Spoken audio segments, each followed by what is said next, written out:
Hello बच्चों, कैसे हैं आप लोग। आप लोगों का बहुत बहुत स्वागत है आपके अपने ही YouTube channel Green Edutech Space in में। बच्चों, क्लास 12 केमिस्ट्री के जो ऑब्जेक्टिव सीरीज हम लोग देख रहे हैं, जिसमें मैं अब तक आप लोगों को फिजिकल केमिस्ट्री और ऑर्गेनिक केमिस्ट्री के सभी चैप्टरों का ऑब्जेक्टिव बता चुका हूँ। और अभी इनऑर्गेनिक में से chapter number 6, chapter number 7, chapter number 8 के ऑब्जेक्टिव मैं आपको बता चुका हूँ। और आज मैं आपको बताने जा रहा हूँ सबसे इनऑर्गेनिक के सबसे लास्ट चैप्टर और सबसे कॉम्प्लेक्स चैप्टर। ये चैप्टर का नाम भी आपका कॉम्प्लेक्स कंपाउंड वाला यानी कि कोऑर्डिनेशन कंपाउंड का चैप्टर है, जिसमें आप डबल सॉल्ट और कॉम्प्लेक्स सॉल्ट के बारे में आप पढ़ते हैं।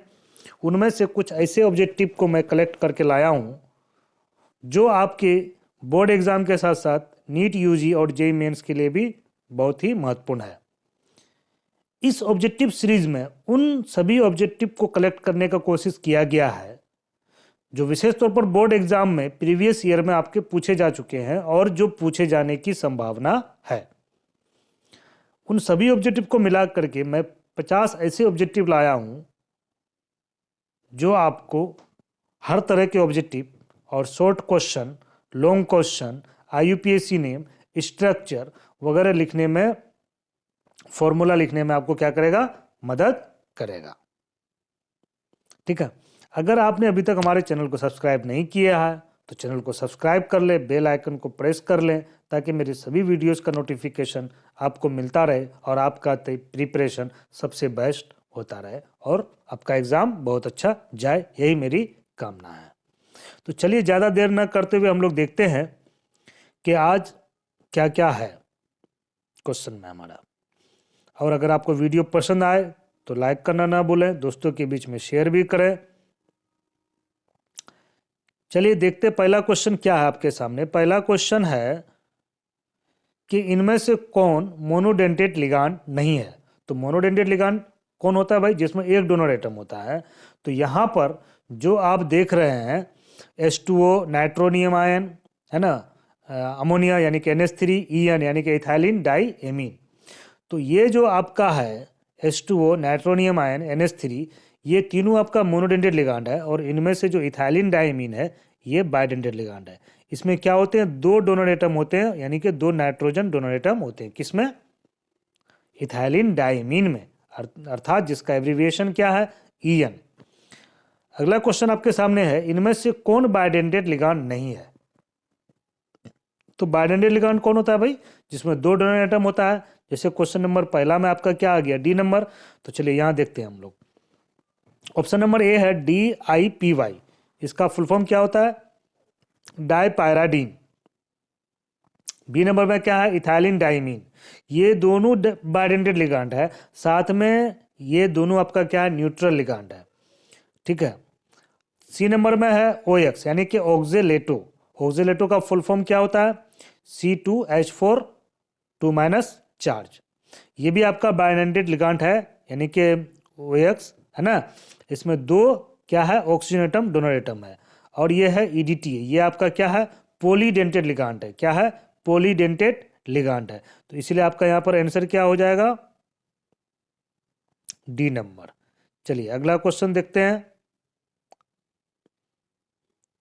अगला क्वेश्चन है आपके सामने, इनमें से कौन किलेट लिगांड नहीं है। अब यहां पर बात यह है कि किलेट लिगांड कहलाएगा कौन, है ना। सोचने वाली बात यह है। तो जैसे कि हमारा पॉलीडेंटेट होता है, एम्बाइडेंट लिगांड होता है, ब्रीजिंग लिगांड होता है, तो उन्हीं में से एक है क्या हमारा, किलेट लिगांड। तो किलेट लिगांड हम लोग किसको कहते हैं, इसका डिफिनेशन को थोड़ा दिमाग में रखेंगे हम लोग, इसका डिफिनेशन क्या होता है। फर्स्ट कंडीशन इसका क्या है कि ये हमारा किलेट लिगांड कौन होगा, जो बाइडेंटेट होगा।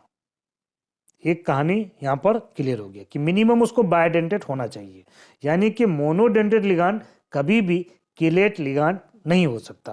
तो चाहे बाई हो, ट्राई हो, पोली हो, ये लोग हमारा क्या होगा, किलेट लिगांड होगा, पहला कंडीशन। लेकिन इनमें से भी एक शर्त यह है कि बाइडेंटेट होने पर भी क्या ये जरूरी है कि सभी हमारे क्या होंगे, किलेट लिगांड होंगे, तो नहीं। तो किलेट लिगांड किसको कहेंगे? जब कोई बाइडेंटेड लिगांड या फिर पॉलीडेंटेड लिगांड अपने दो या दो से ज्यादा जितना भी डोनर एटम है, उन डोनर एटम का प्रयोग एक ही मेटल के साथ बॉन्ड बनाने में करता हो। समझ रहे हैं बात को? जैसे कि यहां पर क्या है, ऑक्जेलेटो है ना।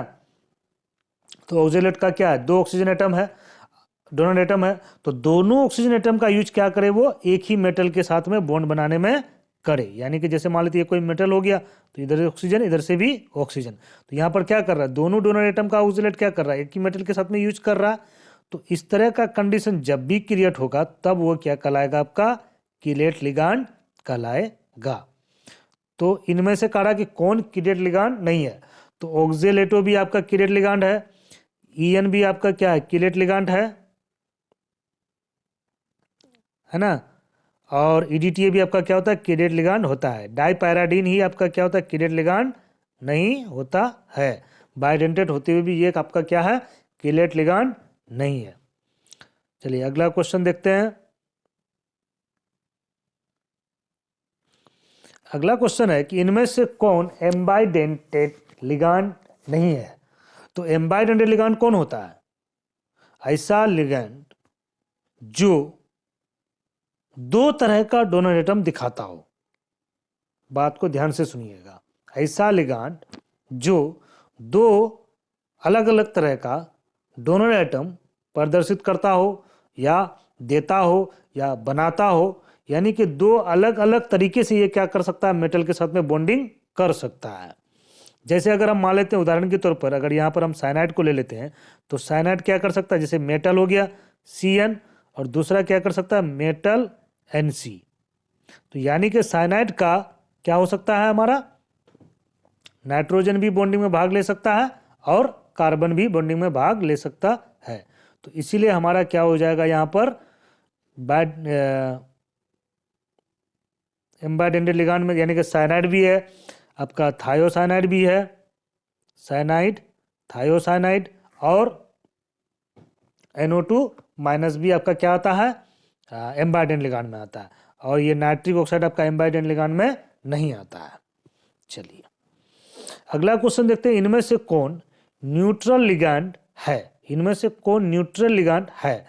तो देखिए यहाँ पर देखिए, इनमें माइनस चार्ज है, इनमें भी माइनस चार्ज है, इस पर प्लस चार्ज है। तो चार्ज किस पर नहीं है, ए नंबर पर। और एमाइन जो होता है वो हमारा न्यूट्रल लिगांड होता है। एमाइन हो गया, वाटर हो गया, कार्बोनिल हो गया, ये सब हमारा क्या हो गया, नाइट्रिक ऑक्साइड हो गया, ये सब हमारा न्यूट्रल लिगांड होता है, यानी कि जिस पर कोई चार्ज नहीं होता। अगला क्वेश्चन है, इनमें से कौन पॉजिटिव लिगांड है। तो जिस पर पॉजिटिव चार्ज है, नाइट्रोनियम आयन, सीधी सी आंसर।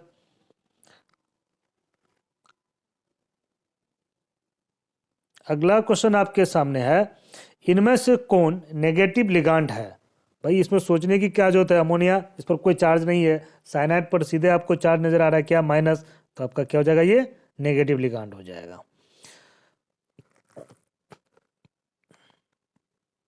अगला क्वेश्चन नंबर 8 है कि K4 square bracket FeCN6 AN, यानी कि ये क्या होगा, डबल सोल्ट होगा, कॉम्प्लेक्स सोल्ट होगा, एसिड होगा, बेस होगा, इसको हम लोग क्या कहेंगे। तो देखिए कोऑर्डिनेशन कंपाउंड में हम लोग दो तरह का चीज देखते हैं, एक देखते हैं हम लोग डबल सोल्ट और एक देखते हैं हम लोग कॉम्प्लेक्स सोल्ट। डबल सोल्ट वो होता है जिसमें दो तरह का सोल्ट पाया जाता है ना। और कॉम्प्लेक्स सोल्ट कौन होता है, जिसमें एक मेटल एटम हो और वो नेगेटिव या नेगेटिव या न्यूट्रल मॉलिक्यूल के साथ में जुड़ा हुआ रहता है और जो कंप्लीटली डिसोसिएट नहीं हो सके। लेकिन डबल सोल्ट क्या होगा, कंप्लीटली डिसोसिएट हो जाएगा, टूट जाएगा, लेकिन कॉम्प्लेक्स सोल्ट नहीं टूटेगा, कंप्लीटली नहीं टूटेगा। तो इसी तरह आपका यहाँ पर जो कंपाउंड है K4FeCN6, ये कंप्लीटली नहीं टूटेगा, तो ये आपका क्या हो जाएगा, कॉम्प्लेक्स सोल्ट हो जाएगा। और डबल सोल्ट का वैसे भी ज़्यादा एग्जाम्पल तो है नहीं आपके पास में, बहुत ही लिमिटेड है। पोटास एलम हो गया, जिसको हम लोग फिटकरी कहते हैं, एलम कहते हैं, मोहर सोल्ट हो गया, कार्नेलाइट हो गया, ये सब आपका किस में आ जाता है, डबल सोल्ट में। क्वेश्चन नंबर 9 है कि NiCO4 इसका पूरा नाम क्या होता है? टेट्रा कार्बोनिल निकेल 0, यानी कि इसका ऑक्सीडेशन स्टेट बताना है। तो किसी भी कोऑर्डिनेशन कंपाउंड में जो ऑक्सीडेशन स्टेट निकाला जाता है वो आपके सेंट्रल मेटल का निकाला जाता है। चलिए मैं थोड़ा सा आपको क्वेश्चन नंबर 8 में, जो क्वेश्चन नंबर 8 आपका दिया हुआ ये वाला कंपाउंड, इसमें मैं बात करता हूँ थोड़ा सा, तब मैं इस पे जाऊँगा। यहाँ से आपको समझ में आएगा कौन क्या होता है। देखिए स्क्वायर ब्रैकेट के बाहर में जो पोटेशियम आयन लगा हुआ है ये आपका काउंटर आयन कहलाता है। तो काउंटर आयन क्या होगा आपका? चाहे तो स्क्वायर ब्रैकेट के बाएं तरफ होगा या फिर दाएं तरफ होगा। बाएं तरफ जब भी होगा, लेफ्ट साइड में जब भी होगा, वो आपका क्या होगा? एक्टिव मेटल्स या कोई मेटल ही होगा। और दाएं तरफ जब भी होगा वो आपका क्या होगा? नॉन मेटल या फिर कोई नॉन मेटल का स्पीसीज होगा। अब चले जाइए आप ये स्क्वायर ब्रैकेट के अंदर में, जो बड़ा वाला ब्रैकेट है इसके अंदर में, यहाँ पर आपको हमेशा एक ही मेटल मिलेगा। जैसे यहाँ पर आपको आयरन नजर आ रहा है ना, तो आयरन नजर जो आ रहा है आपको, ये आपका क्या हो गया? सेंट्रल मेटल हो गया। क्या हो गया? ये आपका आयरन सेंट्रल मेटल हो गया। अब इस स्क्वायर ब्रैकेट के अंदर में, यानी कि इस स्क्वायर ब्रैकेट के अंदर में, इस क्षेत्र में, स्क्वायर ब्रैकेट के अंदर में सेंट्रल मेटल के अलावे जो भी रहेंगे स्पीसीज या कोई एटम या कोई मोलेकुल, वो आपका लिगेंड कहलाएंगे। क्या कहलाएंगे? लिगेंड कहलाएंगे। ठीक है। और वो लिगेंड हमारा न्यूट्रल या नेगेटिव होता है मोस्टली, कभी कभी पॉजिटिव आ जाता है, लेकिन सामान्य तौर पर वहां पर जो आपको देखने को मिलेगा वो आपको क्या मिलेगा वहां देखने को? नेगेटिव या न्यूट्रल। तो स्क्वायर ब्रैकेट के अंदर में एक ही सेंट्रल मेटल होगा मोस्टली चांस है, और वो भी डी ब्लॉक का एलिमेंट अर्थात ट्रांजिशन मेटल, और बाकी जो भी उस ब्रैकेट के अंदर में रहेगा वो क्या कहलाएगा? लिगेंड कहलाएगा। और इस पूरे को हम लोग तो कॉम्प्लेक्स सॉल्ट कहते ही है, साथ में इसको कोऑर्डिनेशन कंपाउंड भी कहते हैं। और इस स्क्वायर ब्रैकेट के अंदर में, है ना, इस स्क्वायर ब्रैकेट के अंदर में जो बात है उसको हम लोग क्या कहते हैं? कोऑर्डिनेशन इंटाइटी। और यही कोऑर्डिनेशन इंटाइटी हमारा इस किसी भी कोऑर्डिनेशन कंपाउंड के शेप को डिटरमाइन करने का काम करता है। क्लियर? चलिए, जैसे आप इसमें देख रहे हैं साइनाइड को, तो साइनाइड हमारा नेगेटिव लिगेंड है। अगर आपके पास बुक है तो बुक में आप लिगेंड चार्ट देख सकते हैं, या फिर आप हमारे पास पढ़े हुए हैं अगर पहले, तो आपके पास में लिगेंड चार्ट होंगे ऑलरेडी, वहाँ से आप देख सकते हैं कौन नेगेटिव है कौन पॉजिटिव है। तो चलिए अब ज़्यादा बात नहीं करते, देखते हैं इसमें क्या होता है। तो यहाँ पर जो आपका कार्बोनिल है ये क्या होता है? आपका न्यूट्रल होता है। तो भाई जब कार्बोनिल न्यूट्रल है, ना इलेक्ट्रॉन दे रहा है ना ले रहा है, तो निकेल के चार्ज पर तो कोई इफेक्ट पड़ेगा ही नहीं। तो इसीलिए यहाँ पर निकेल का ऑक्सीडेशन स्टेट आपका क्या होगा? 0 होगा। ये नंबर आंसर होगा आपका। ठीक है। चलिए अगला क्वेश्चन देखते हैं। अगला क्वेश्चन है आपके सामने कि निकेल CO यानी कि टेट्रा कार्बोनिल निकेल की ज्योमेट्री है। देखिए अब यहाँ पर बात आ गई ज्योमेट्री की, तो यहाँ पर तो इनके पास कोई लोन पेयर वाला कहानी बनेगा नहीं। ठीक है। अब जो निकेल का अगर आप इलेक्ट्रॉनिक कॉन्फ़िगरेशन देखेंगे तो आपको क्या मिलेगा? 3d8 4s2 ये होता है 3d8 4s2, है ना। आर्गन का 18 हो गया, 3d8 4s2। तो इनका जो D का जो इलेक्ट्रॉन होता है वो ओवरलैप कर जाता है ना। और एक भी अनपेयर्ड इलेक्ट्रॉन इसमें नहीं पाया जाता। किसमें? निकेल में। तो यहाँ पर जब ये निकेल हमारा कार्बोनिल के साथ मिलेगा तब ये क्या बनाएगा? हमारा sp3 ज्योमेट्री हाइब्रिडाइजेशन दिखाएगा, और शेप इसका क्या हो जाएगा? टेट्राहाइड्रल। क्या हो जाएगा? टेट्राहाइड्रल। ठीक है। क्योंकि जब आप निकेल का इलेक्ट्रॉनिक कॉन्फ़िगरेशन करेंगे तो लास्ट वाले में आपका तो 2 इलेक्ट्रॉन जो बच जाएगा D3D में, 2 अनपेयर्ड इलेक्ट्रॉन आपको नजर आएगा, उनमें से एक इलेक्ट्रॉन चला जाता है किसमें? वापस D में ही, है ना, डीजेनरेट हो जाता है वो। इसको आप देखने के लिए बुक में देख सकते हैं, क्योंकि अभी इस यहाँ पर इसके कम्प्लीटली ऑर्बिटल डायग्राम को बना के दिखाना संभव नहीं है, लेकिन आप देखेंगे अगर बुक में तो आपको अच्छे से बात समझ में आ जाएगा कि क्यों ये टेट्राहाइड्रल होता है। अगला क्वेश्चन है कि पोटेशियम है ना K2 square bracket NiCN whole 4 square bracket का IUPAC नेम बताएं।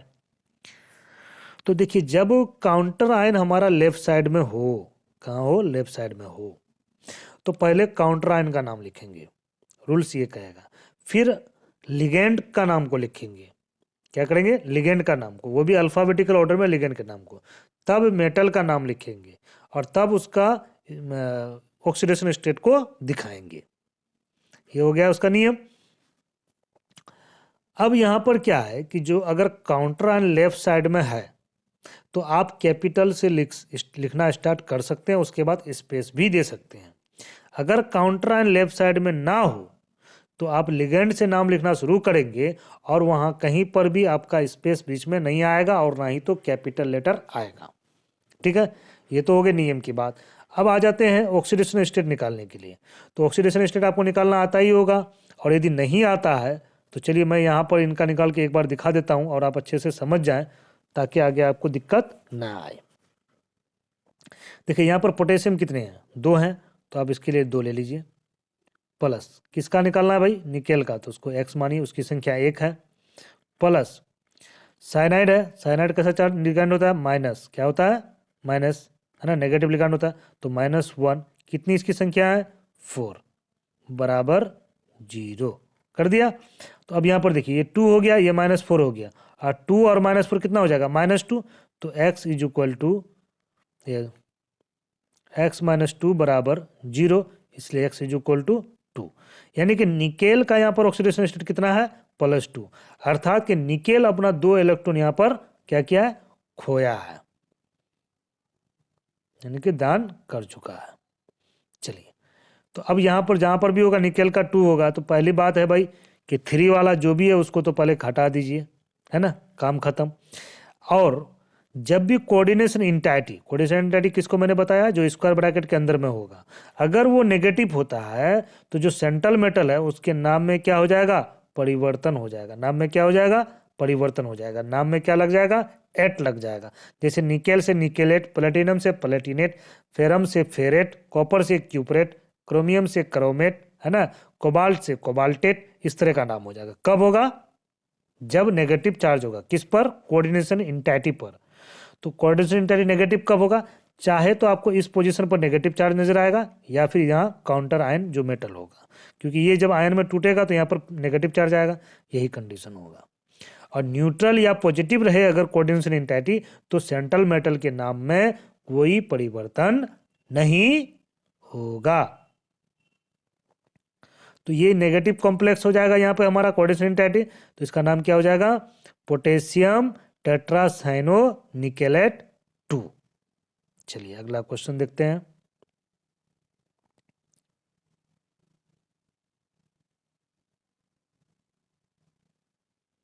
अगला क्वेश्चन आपके सामने, in K4FeCN whole 6 the hybridisation of central metal, यहाँ क्या निकालना है आपको, हाइब्रिडाइजेशन। ठीक है, तो हाइब्रिडाइजेशन जो आप निकालेंगे यहाँ पर, तो सबसे पहली बात है कि इस पर चार्ज कितना आ जाएगा, -4, ऑक्सीडेशन स्टेट कितना हो जाएगा यहाँ पे आयरन का, +2, ऑक्सीडेशन स्टेट कितना होगा, +2। मैंने आपको अभी नियम बताया है, आप निकाल करके देख सकते हैं क्या आएगा इसका यहाँ पर चार्ज, इसका आयरन का ऑक्सीडेशन स्टेट,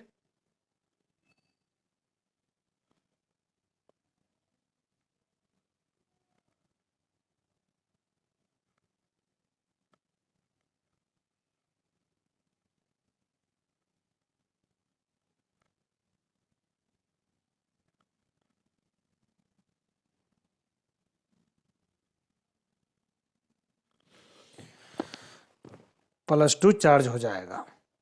तो +2 होने का मतलब क्या हो गया कि 4s जो इलेक्ट्रॉन होता है आयरन में वो चला जाएगा आपका, पहला बात। अब क्या होगा, है ना, तो अब यहां पर जो आपका डी वाला जो इलेक्ट्रॉन है, 6 इलेक्ट्रॉन किसका, आयरन का, कितना इलेक्ट्रॉन, 6 इलेक्ट्रॉन। तो 6 इलेक्ट्रॉन में से क्या होता है आपका, 2 इलेक्ट्रॉन इसमें रहता है ना, और बाकी 4 इलेक्ट्रॉन इन चारों में रहता है। तो इनका इलेक्ट्रॉन और इनका इलेक्ट्रॉन दोनों आकर के क्या करेगा, यहाँ पर डीजेनरेट कर जाएगा। क्या कर जाएगा, डीजेनरेट कर जाएगा। तो इधर क्या हो जाएगा, 2 को डी ऑर्बिटल ब्लैंक हो जाएगा। अच्छा, टोटल लिगेंड कितना है यहाँ पर, यहाँ आप देख सकते हैं,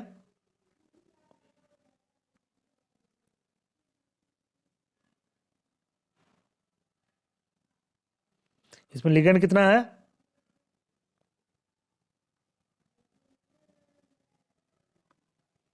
6। अब ये जो 6 लिगेंड है आपके पास में, तो यहाँ पर जो भी हम लोग ऑर्बिटल डायग्राम बना करके देख रहे थे, है ना,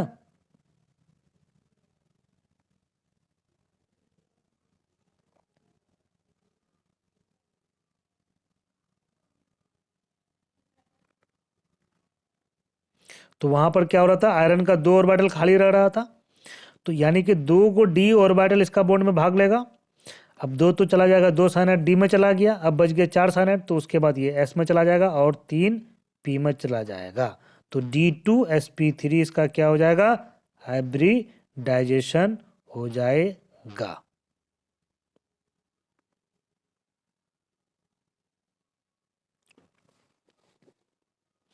इन सब चीज़ों को थोड़ा सा यहाँ पे समझाना दिक्कत है। अगर आप बुक वगैरह है तो उसमें देख सकते हैं, या पहले से अगर जानते हैं तो आपको समझ में आएगी बात, क्योंकि इसका एक बहुत ही लॉन्ग एक्सप्लेनेशन होता है, VBT इसका देखना पड़ता है, तभी आपको पूरा समझ में आता है।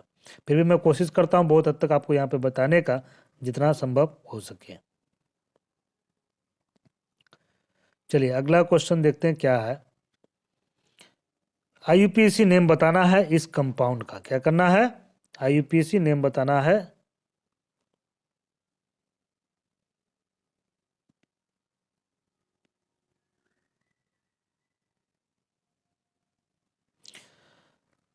तो इनका जो आपको IUPAC नेम बताना है ना, तो यहाँ पर देखिए आप पहले कि लिगांड कौन है, काउंटर आयन कौन है, सेंट्रल मेटल कौन है। तो लिगांड आपका इसमें कितना है, 2 है, एक क्लोरीन है, एक अमोनिया है, और काउंटर आयन क्या है, क्लोरीन है। तो बाद में नाम में ऑक्सीडेशन के बाद क्लोरीन लिखा जाएगा, क्लोराइड। यहाँ पर आपका 2 क्लोरीन है, 4 अमोनिया है, ए से अमाइन होता है, सी से क्लोरीन होता है। तो आपका नाम क्या हो जाएगा इसका, tetra amino di chlorido cobalt. Oxidation state क्या होगी, इधर -2 है, यहाँ पर एक +1 हो जाएगा। तो कितना हो जाएगा इसका ऑक्सीडेशन स्टेट कोबाल्ट का, यहाँ पर 3। तो tetra amine di chlorido cobalt 3 chloride किस में है, आपका ऑप्शन नंबर डी में। आप देखिए यहाँ पर क्या है, टेट्राएमाइन डाइक्लोरिडो कोबाल्टेट। देखिए कोबाल्टेट है, और जबकि आपका नाम होना क्या चाहिए इसका, क्योंकि ये आपका क्या होगा, पॉजिटिव कॉम्प्लेक्स होगा। तो टेट्राएमाइन डाइक्लोरिडो कोबाल्ट 3 क्लोराइड। तो ऑप्शन नंबर बी आपका क्या होगा, यहाँ पर सही हो जाएगा। क्या हो जाएगा, ऑप्शन नंबर बी आपका सही होगा।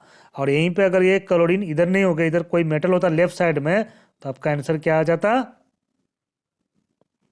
कोबाल्टेट हो जाता। ठीक है, चलिए अगला कंपाउंड देखते हैं क्या है, K3NiCN6। इसका IUPAC नेम बताना है। तो भाई यहाँ पे तो आपके पास काउंटर आयन है, और काउंटर आयन क्या है, पोटेशियम है, तो पहले पोटेशियम का नाम लिख दीजिए, काम खत्म। 6 क्या है, साइनाइड है, तो हेक्सासाइनो हो जाएगा। क्या हो जाएगा, हेक्सासाइनो। अच्छा, साइनाइड का चार्ज कितना होता है, -1, और पोटेशियम का +1। तो निकेल का चार्ज क्या हो जाएगा यहाँ पर, 3। और नाम भी इसका बदल जाएगा निकेल का, क्यों, क्योंकि काउंटर आयन लेफ्ट साइड में है, अर्थात कोऑर्डिनेशन इंटाइटी पर माइनस चार्ज आएगा। तो क्या हो जाएगा हमारा, पोटेशियम हेक्सासाइनो निकेलेट 3। देखिए किस में है, पोटेशियम हेक्सासाइनो निकेलेट 3 इसी में, इसलिए आपका बी नंबर आंसर सही हो जाएगा।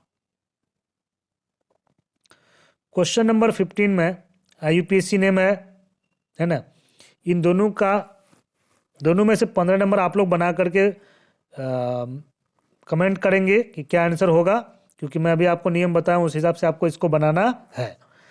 चलिए 16 नंबर मैं एक बता देता हूँ फिर आपको। यहाँ पर पहला बात कि क्रोमियम का यहाँ पर ऑक्सीडेशन स्टेट कितना हो जाएगा भाई, 3 हो जाएगा, क्योंकि 2 क्लोरीन है और 1 +4 इस पर लगा हुआ है। ठीक है, 2 लिगेंड हो गया आपका यहाँ पे, एक हो गया NH3 और एक हो गया क्लोरीन, है ना। इन 15 नंबर आपको बताना है, 16 नंबर मैं बता रहा हूँ। तो आपका क्या हो जाएगा, टेट्राएमाइन डाइक्लोरिडो, ये 2 बात तो हो गई। क्रोमियम का चार्ज कितना आया भाई? 3। अब प्लस चार्ज है तो इसका मतलब क्रोमियम का नाम भी नहीं बदलेगा, यानी कि क्रोमियम का क्रोमियम ही रहेगा। तो देखिए इनमें से किसमें है आपका tetra amine डाइक्लोरिडो 2, yes sorry, tetra amine डाइक्लोरिडो, फिर से देखिएगा इसका नाम मैं बता रहा हूं, टेट्राएमाइन डाइक्लोरिडो क्रोमियम 3, जिसमें है वही इसका ये सही नाम होगा। तो देखिए किसमें है tetraamine dichlorido chromium 3, tetraamine dichlorido. B number में देखिए तो टेट्राएमाइन डाइक्लोरिडो क्रोमियम 3 है, तो बी नंबर ही हमारा क्या हो जाएगा? सही आंसर हो जाएगा। 15 नंबर का आप लोगों को बता बना करके कमेंट करना है, ताकि मुझे भी पता चले कि आप समझ रहे हैं और बना पा रहे हैं। ठीक है, चलिए देखते हैं अगला क्वेश्चन नंबर 17। कॉम्प्लेक्स कंपाउंड के कितने संभव, है ना, यानी कि पॉसिबल आइसोमर है? कितने पॉसिबल आइसोमर है? तो देखिए यहां पर इनको भी आपको समझने के लिए आपके पास इसके सही थ्योरी का नॉलेज होना बहुत जरूरी है। फिर भी मैं कोशिश करता हूं कि आपको बात समझ में आ जाए। देखिए यहां पर एक सेंट्रल मेटल है, उसके लिए आपने एम ले लिया। यहाँ एक बाइडेंटेड लिगांड है ना, जिसकी संख्या 2 है, और इसकी संख्या कितनी है? मोनोडेंटेड लिगांड है, इसकी भी संख्या 2 है। ठीक है, तो कोऑर्डिनेशन नंबर इसका कितना हो रहा है? 6। और पॉसिबिलिटीज है कि ये 2 सिस और एक ट्रांस आइसोमर दिखा सके, तो इसीलिए इसका जो पॉसिबल आइसोमर होगा वो क्या होगा? 3 होगा। इसके ज़्यादा समझने के लिए आप जो है बुक का सहारा ले सकते हैं या फिर क्लास में आकर के समझ सकते हैं। अगला क्वेश्चन आपके सामने है, क्वेश्चन नंबर 18। कह रहा है कि which of the following compound has tetrahedral geometry. अब यहां पर बात देखिए कि टेट्राहेड्रल ज्योमेट्री किसका होगा? तो टेट्राहेड्रल ज्योमेट्री को समझने के लिए यहां पर सबका आपको ऑर्बिटल डायग्राम यानी कि वीबीटी देखना जरूरी है। जैसे आप देख रहे हैं ऑप्शन नंबर ए में है tetracyano nickelate 2। Option number A का नाम क्या है? Tetracyano nickelate 2। तो भाई इस जब ये साइनाइड के साथ में बॉन्डिंग करता है तो इनके पास एक भी लोन पेयर नहीं रहता है। ठीक है, एक भी लोन पेयर नहीं होता है, और इसका शेप होता है आपका स्क्वायर प्लेनर। क्या होता है इसका? स्क्वायर प्लेनर होता है, और हाइब्रिडाइजेशन इसका DsP2 होता है, और ये डायमैग्नेटिक होता है क्योंकि इसके पास लोन पेयर नहीं होता है ना। तो आपको क्या करा था कि किसका टेट्राहेड्रल ज्योमेट्री है? तो इसका शेप हाइब्रिड शेप कैसा होता है आपका? Square planar. अब बात करते हैं हम लोग टेट्रासाइनो पैलेडेट 2 का। ठीक है, इनके पास भी एक भी लोन पेयर नहीं होती है, और इनका भी शेप क्या होता है आपका? स्क्वायर प्लेनर होता है। देखो बच्चों, केवल जो आंसर मांग रहा है वही जानना जरूरी नहीं है, संभव आपको कोशिश ये भी करना है कि और बाकी जो ऑप्शन है उसका क्या है ना। तो यहाँ पर जो आपको ये तीनों नजर आ रहा है ना, इन तीनों में से पहला वाला ए और बी आपका क्या हो गया? डायमैग्नेटिक स्क्वायर प्लेनर, है ना, डायमैग्नेटिक, और शेप कैसा हो गया? Square planar. अच्छा, पहला वाला जो है आपका, इसका हाइब्रिडाइजेशन यानी कि निकेल वाले का हाइब्रिडाइजेशन हो गया DsP2। देखो आप अगर लिखना चाहो तो आप कॉपी में इसको वीडियोस को पॉज कर करके आप लिख भी लो, ताकि आपका तैयारी बहुत ही अच्छा हो जाए। मेरा पूरा कोशिश है कि मैं इतना कुछ कर दूं कि आपको सारी बातें समझ में आ जाए। तो इसका क्या हो गया आपका? DsP2। अब यहाँ आ गया किसका? आपका पैलेडियम वाले का। तो पैलेडियम वाले में भी कितना है? 4 साइनाइड है। इनका भी हाइब्रिडाइजेशन क्या आ जाएगा आपका? DsP2, और डायमैग्नेटिक होगा, स्क्वायर प्लेनर होगा। अब बच गए हमारे सी और डी। सी नंबर में क्या है? पैलेडियम तो है, साथ में 4 क्लोरीन है। ठीक है, इनका भी जो हाइब्रिडाइजेशन आपका होता है वो होता है DsP2, शेप होता है स्क्वायर प्लेनर, और साथ में ये भी हमारा होता है डायमैग्नेटिक। ठीक है, अब बच गया डी नंबर। तो डी नंबर तो आंसर होना ही है। तो डी नंबर जो है टेट्राक्लोरोनिकेलेट है ना, टेट्राक्लोरिडोनिकेलेट जो आपके पास में डी नंबर में है, तो ये आपका पैरामैग्नेटिक होता है, इसका हाइब्रिडाइजेशन sp3 होता है और शेप टेट्राहेड्रल होता है। अब मैं यहां पर एक क्लू देता हूं आपको। क्लू क्या है आपका यहां पे कि टेट्राहेड्रल या स्क्वायर प्लेनर वही दिखाएगा जिनका कोऑर्डिनेशन नंबर 4 है। ठीक है, क्या है, कोऑर्डिनेशन नंबर 4 है। अब इनमें से जिसके पास अनपेयर्ड इलेक्ट्रॉन होगा वो पैरामैग्नेटिक होगा, जिसके पास नहीं होगा वो डायमैग्नेटिक होगा। अब कौन टेट्राहेड्रल होगा और कौन स्क्वायर प्लेनर होगा, इसके लिए आपको कंप्लीट एक्सप्लेनेशन बुक से देखना पड़ेगा, यहां पर बताया जाना संभव नहीं है, क्योंकि मैं आपको पीडीएफ के थ्रू ऑब्जेक्टिव बता रहा हूं, इसीलिए। अगर थ्योरी बताता तो मैं ये भी आपको समझा देता हूं। चलिए, what is the formula of tetra amine copper 2 chloride, यानी कि सेंट्रल मेटल आपका क्या होगा, यहां पर कॉपर होगा। कौन होगा, कॉपर होगा। लिगेंड कौन होगा, एमाइन होगा। और काउंटर आयन कौन होगा, क्लोराइड होगा। और कॉपर का यहां पर ऑक्सीडेशन स्टेट क्या होगा, 2 होगा। तो अब देख लीजिए, जिनमें है वो हो जाएगा आपका आराम से। तो यहां पर आपका ऑप्शन नंबर ए में क्या है, कॉपर है, टेट्राएमाइन है, क्लोरीन बाहर है। और क्लोरीन देखिए यहाँ पर लिगेंड नहीं होगा, और जिसमें क्लोरीन लिगेंड के फॉर्म में रहेगा वो तो आपका आंसर होगा ही नहीं, क्योंकि क्लोराइड बाहर लगा हुआ है, तो बी नंबर नहीं होगा, ए नंबर हमारा आंसर सही होगा। जहां से, क्योंकि एमाइन क्या आपका न्यूट्रल लिगेंड है, तो ऑक्सीडेशन स्टेट या तो कुछ भी नहीं दिखाएगा, तो ऑक्सीडेशन स्टेट दिखाने का काम कौन करेगा, क्लोरीन। तो क्लोरीन कितनी है यहाँ पे, 2, तो 2 के होने से कितना हो जाएगा, कॉपर का ऑक्सीडेशन स्टेट 2 हो जाएगा। इसीलिए ऑप्शन नंबर यही हमारा सही ऑप्शन है। चलिए अगला क्वेश्चन देखते हैं। अगला क्वेश्चन है आपके सामने में कि इस कंपाउंड में है ना आयरन का ऑक्सीडेशन स्टेट होगा। तो मैंने तो अभी आपको निकालने के लिए बताया है कि जिसका निकालना उसको एक्स मानिए।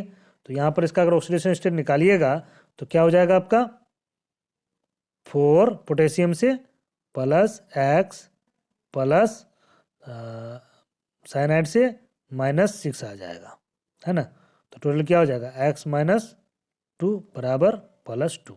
तो option number C is right option.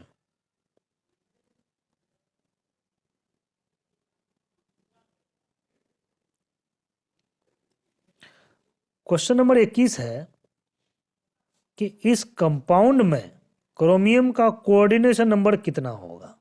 तो कोऑर्डिनेशन नंबर देखो बाबू, 2 चीज पर डिपेंड करता है, लिगेंड और उसके डोनर एटम। लिगेंड और उसके डोनर एटम, जैसे ऑक्सीडेशन स्टेट हमारा लिगेंड पर भी डिपेंड कर रहा था और काउंटर आयन पर भी, लेकिन कोऑर्डिनेशन नंबर किस पर डिपेंड करेगा, लिगेंड पर और उसके डोनर एटम पर। तो यहाँ पर लिगेंड आपका क्या है, ऑक्जेलेटो। क्या है, ऑक्जेलेटो। तो ऑक्जेलेट कैसा होता है आपका, बाइडेंटेड लिगांड होता है। तो बाइडेंटेड लिगांड होने की वजह से इसका कोऑर्डिनेशन नंबर क्या हो जाएगा आपका, 3 दूना 6। तो option number D is right answer.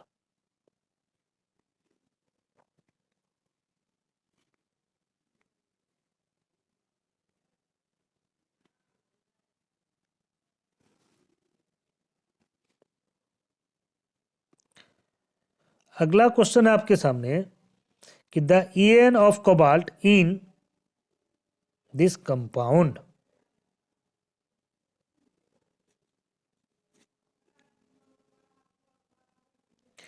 यहां पर जो कंपाउंड आपको दिया गया है, यहां आपको इसका EAN निकालना है। EAN है क्या, इसका फुल फॉर्म होता है इफेक्टिव एटॉमिक नंबर। क्या होता है, इफेक्टिव एटॉमिक नंबर। ये क्या है कि कोई भी जो सेंट्रल मेटल है, जैसे आपको यहां पर नजर आ रहा है ना, कोबाल्ट, ये जो सेंट्रल मेटल है आपका, इसका कॉन्फ़िगरेशन कौन से वाले इनर्ट गैस के नियरेस्ट है। ठीक है, बात समझ में आ गया।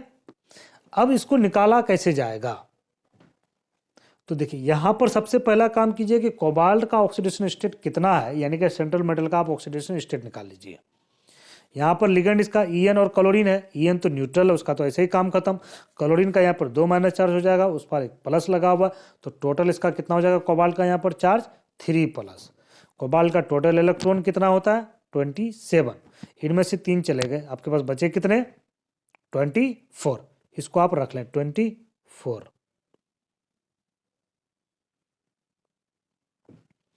अब आपके पास देखना है कि जो लिगेंड्स हैं वो कितने इलेक्ट्रॉन पेयर दे रहे हैं सेंट्रल मेटल को। तो यहाँ पर देखिए 2 ईएन है, तो कितने हो गए 2 दूना 4, और 2 क्लोरीन से, तो 2 दूना 4, तो टोटल कितने हो गए 4 और 4 8। यहाँ 1 मिनट रुकिएगा, इसका कुछ कैलकुलेशन। तो ईएन से हो गए, बायडेंडेड लिगांड है तो ईएन से कितने हो गए 4, 1 ईएन से 4 हो गए, तो 4 दूना 8, और 2 क्लोरीन है तो इससे कितने हो गए 4, तो 8 4 कितना हो गया 12। तो यानी कि इसमें 12 प्लस कर देंगे तो टोटल कितना हो गया 36। तो हमारा ऑप्शन नंबर क्या हो जाएगा, option number D is right. Option number D is right answer. अगला क्वेश्चन है कि K2PT Cl हॉल 6 का IUPAC नेम बताएं।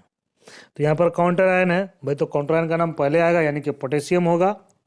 उसके बाद लिगेंड क्या आपका क्लोरीन है, तो पोटेशियम हेक्सा क्लोरिडो होगा।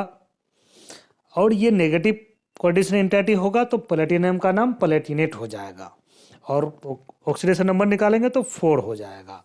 तो देखेंगे हम इसमें से किस में है, अर्थात कि किसमें है आपका पोटेशियम हेक्सा क्लोरिडो प्लेटिनेट 2। तो यहां पर आपका नजर आ रहा है हमारा ऑप्शन नंबर सी में।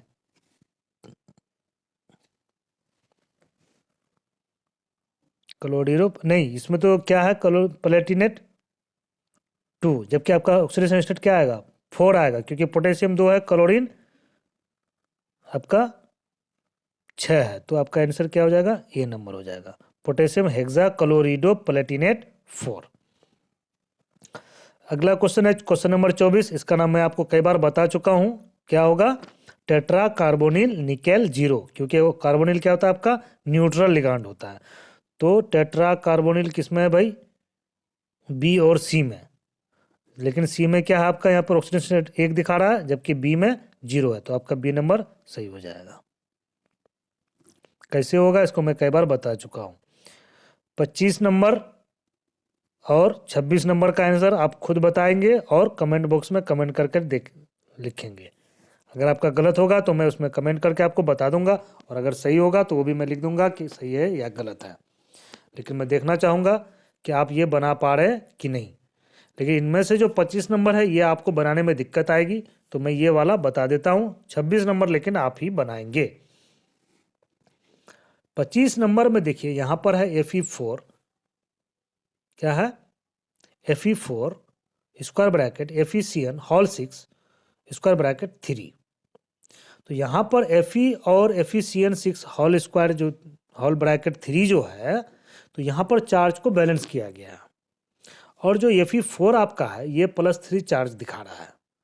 तो पहला बात कि यहाँ पर जो काउंटर आयन होगा वो आयरन 3 होगा, ठीक है, आयरन 3 होगा। साथ में जो आपका कोऑर्डिनेशन एंटिटी के अंदर में जो आयरन है जो सेंट्रल मेटल के फॉर्म में है, यहाँ पर आयरन काउंटर आयन भी है और आयरन ही यहाँ पर सेंट्रल मेटल है, तो इनका चार्ज है यहाँ पर क्या +2। चार्ज कितना है +2। तो अब नाम क्या हो जाएगा आयरन 3 हेक्सासाइनेट साइनोफेरेट 2। तो ऑप्शन नंबर ए हमारा क्या हो जाएगा, सही हो जाएगा। ऑप्शन नंबर ए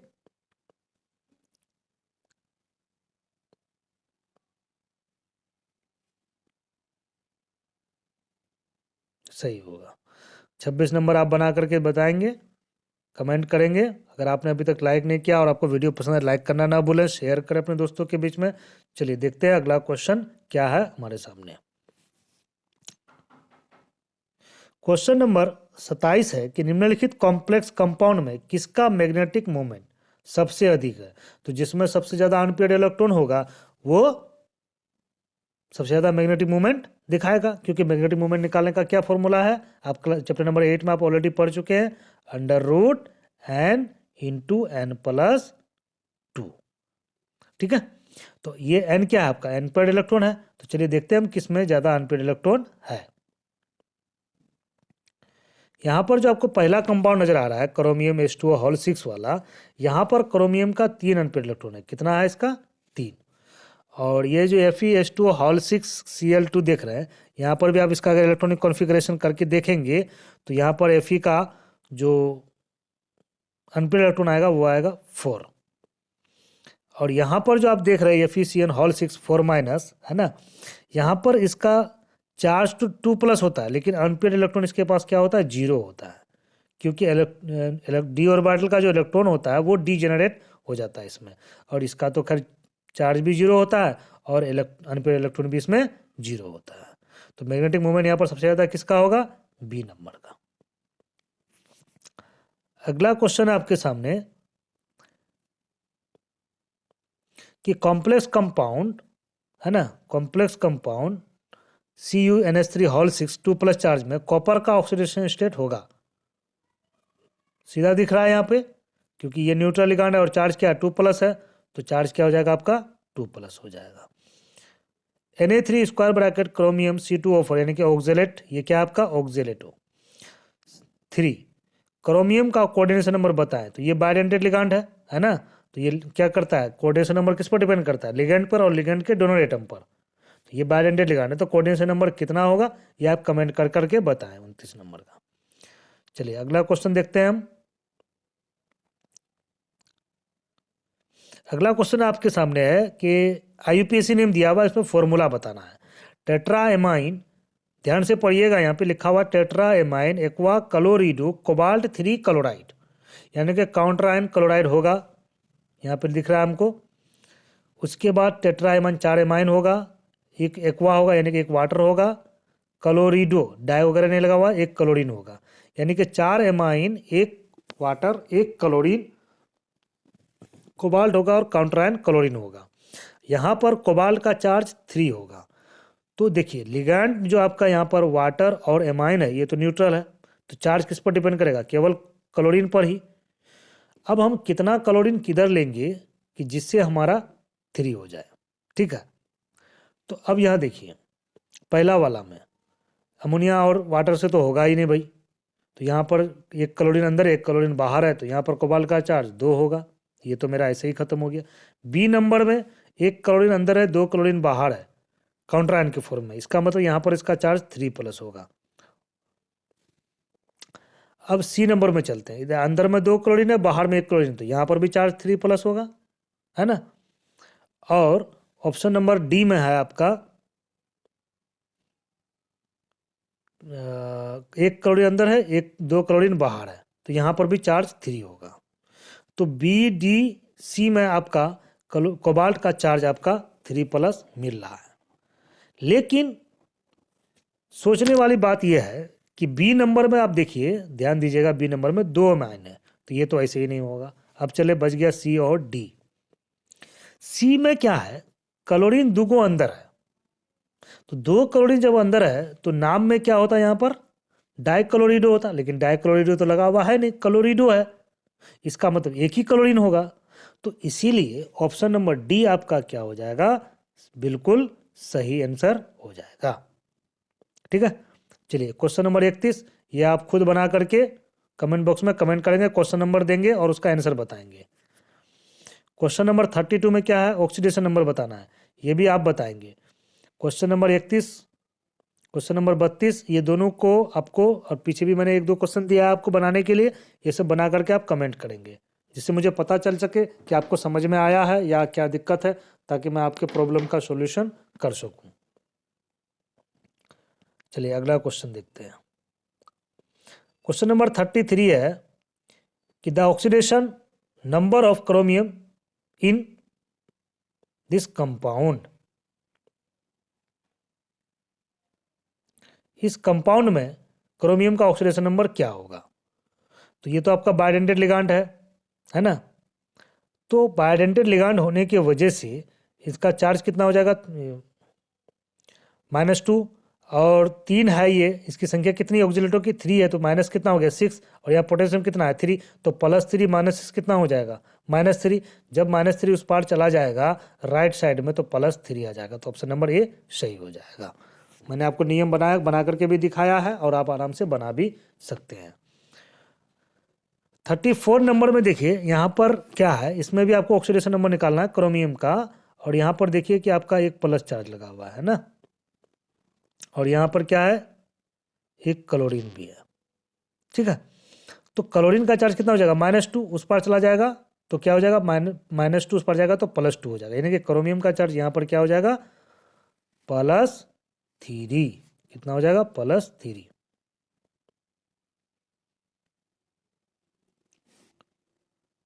चलिए अगला क्वेश्चन देखते हैं हम लोग क्या है।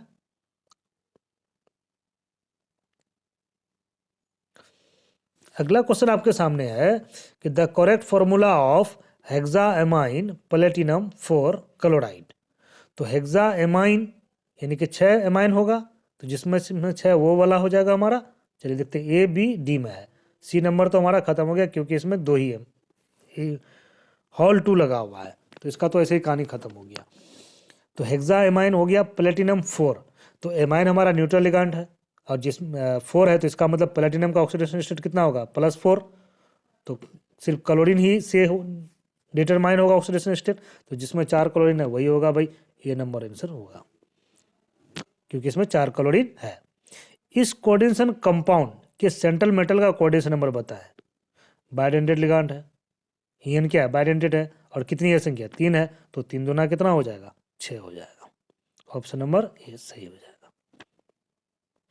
Coordination compound tetra carbonyl nickel 0 का हाइब्रिडाइजेशन बताएं। मैं कई बार बता चुका हूँ, इसके पहले भी हम लोग इसका डिस्कस कर चुके हैं कि ये टेट्राहाइड्रल होता है, ये डाईमैग्नेटिक होता है, साथ में इसका हाइब्रिडाइजेशन sp3 होता है। चलिए अगला क्वेश्चन देखते हैं। इस कंपाउंड का इस कोऑर्डिनेशन कंपाउंड का शेप क्या होगा, यानी कि टेट्राहाइड्रल होगा, स्क्वायर प्लेनर होगा, ट्रायगोनल बाइपिरामिडल, ऑक्टाहाइड्रल। ठीक है, तो ये जो टेट्रासाइनोनिकेलेट 2 है, टेट्रासाइनोनिकेलेट 2 है, इसका शेप मैं पहले भी डिस्कस कर चुका हूँ, क्या स्क्वायर प्लेनर होगा, और हाइब्रिडाइजेशन क्या होगा DsP2 होगा, ये हमारा डायमैग्नेटिक होगा। ठीक है, चलिए अगला क्वेश्चन देखते हैं।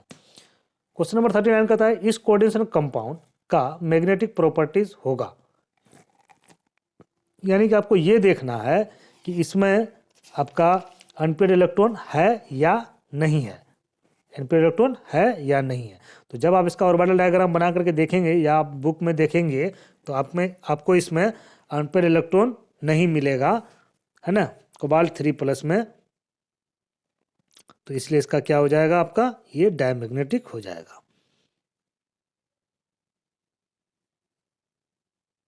अगला क्वेश्चन है which of the following is not expected to show paramagnetic. इनमें से कौन पारामैग्नेटिक नहीं दिखाएगा, तो जिसमें अनपेड इलेक्ट्रॉन नहीं होगा, ये टेट्रा कार्बोनिल निकेल जो बी नंबर में है, ये क्या इसमें अनपेड इलेक्ट्रॉन नहीं होता है, तो हमारा 40 नंबर का क्या हो जाएगा बी नंबर हो जाएगा। भाई जब अनपेड इलेक्ट्रॉन है ही नहीं तो वो पारामैग्नेटिक होगा ही नहीं, बाकी सभी में अनपेड इलेक्ट्रॉन पाया जाएगा। चलिए अगला क्वेश्चन है आपके सामने, क्वेश्चन नंबर 41 में कह रहा है स्पेक्ट्रोकेमिकल सीरीज में कौन सा ऑर्डर सही है। इसका आंसर क्या हो जाएगा डी नंबर। आप बुक में देख लेंगे, स्पेक्ट्रोकेमिकल सीरीज एक बना हुआ है जिसमें आप जिससे ये क्वेश्चन आपका बना है वहां पर आपको नजर आ जाएगा ये कि आपका ऑप्शन नंबर डी सही है। निम्नलिखित में से कौन सी स्पीसीज का लिगेंड होना अपेक्षित नहीं है, मतलब कौन लिगेंड नहीं हो सकता है। तो ये तो नाइट्रिक ऑक्साइड हो गया, ये सी नंबर में क्या हो गया इथाइलिन डायमीन हो गया, ये कार्बोनिल हो गया, तो बी नंबर का लिगेंड होना संभव नहीं है। अगला क्वेश्चन है आपके सामने विच of the following ligand form a chelate. तो किलेट कौन बनाएगा, पहला बात है कि जो बायडेंटेट होगा, है ना। और जो एक ही सेंट्रल मेटल के साथ दोनों डोनर एटम का या दो से ज़्यादा डोनर एटम है उसका यूज करेगा। तो एसीटेट, साइनाइड, अमोनिया ये तीनों आपका मोनोडेंटेट है, तो बी नंबर केवल बाइडेंटेट है, यही होगा। अगला क्वेश्चन देख रहे हैं। अगला क्वेश्चन कहता है कि which of the following ligands is ambident. Ambident कौन होता है भाई? एम्बाइडेंट लिगेंड वो लिगेंड होते हैं जिसमें, यानी कि जिसके एक ही लिगेंड में जो दो तरह का डोनर एटम रखता हो, जो दो तरह का क्या करता हो, डोनर एटम रखता हो। तो यहां पर जो है साइनाइड आपका एम्बाइडेंट लिगेंड है, क्यों है वो थोड़ा देख लीजिए आप। यहां पर जैसे कि ये क्या बनाया, मेटल कार्बन के साथ बॉन्ड बनाया, और दूसरी बार में ये भी हो सकता है कि मेटल एन से बॉन्डिंग बनाए। तो ये हो गया मेटल साइनाइड और ये मेटल आइसोसाइनाइड। तो ये दो तरह से क्या करता है, अपना डोनर एटम का बॉन्डिंग दिखाता है, तो इसीलिए हमारा ये क्या हो जाएगा, साइनाइड एम्बाइडेंट लिगेंड हो जाएगा।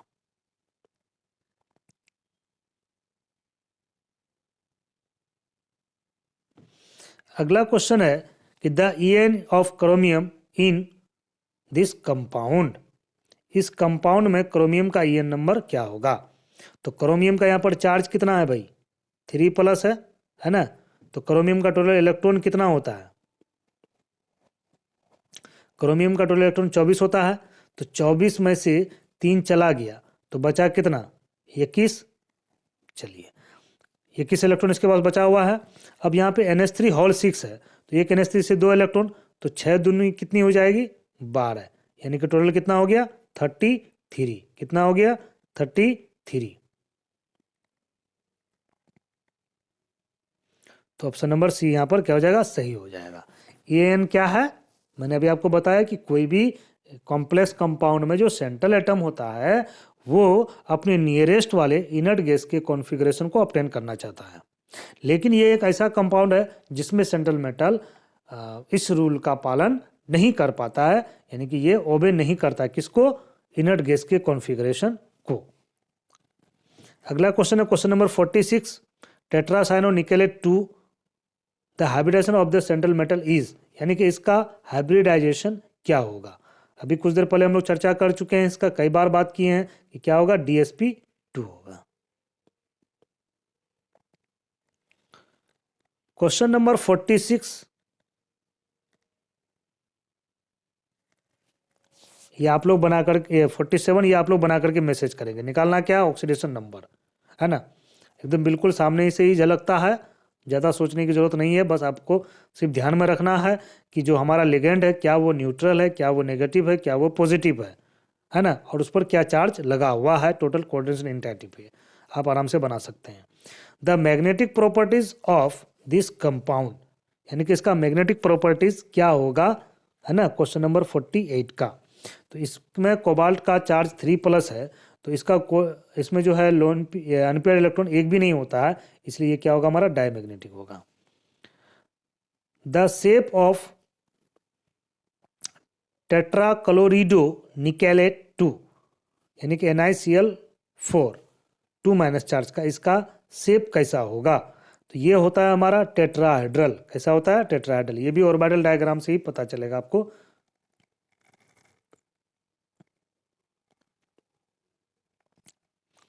चलिए अगला क्वेश्चन देखते हैं, क्वेश्चन नंबर 50 एंड 51। ये दो हमारा लास्ट क्वेश्चन है, इसको देखने के बाद हमारा कंप्लीट हो जाएगा। क्वेश्चन नंबर 50 में कह रहा है कि due to the presence of ambident ligand coordination compound show isomerism, यानी कि इसमें एम्बाइडेंट लिगांड है जो कोऑर्डिनेशन कंपाउंड हमारा आइसोमेरिज्म दर्शाता है। Palladium complex of the type this, यानी कि ये दो तरीके से दिखा रहा है।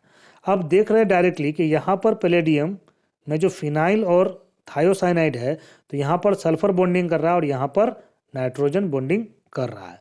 तो यहाँ पर क्या बॉन्डिंग का आइसोमेरिज्म दिखा रहा है, तो इसलिए ये हमारा क्या हो जाएगा, लिंकेज आइसोमेरिज्म। इसका फुल्ली डिस्क्रिप्शन आप बुक से या नोट से पढ़ लेंगे। क्वेश्चन नंबर 51 क्या कह रहा है कि indicate the complex ion which show geometrical isomerism. Geometrical में देखिए सिस और ट्रांस वाला ही मेन कहानी होता है, तो जिसमें दो अलग अलग तरह का लिगेंड होगा और जिसकी संख्या 2, 4 या इस तरह की होगी। तो इनमें से किस में है? ए नंबर में है, इसलिए ए नंबर हमारा क्या दिखाएगा? ज्योमेट्रिकल आइसोटोप में दिखाएगा, जो सिस और ट्रांसफॉर्म में होगा। इस तरह से आपके 51 ऑब्जेक्टिव कंप्लीट होते हैं।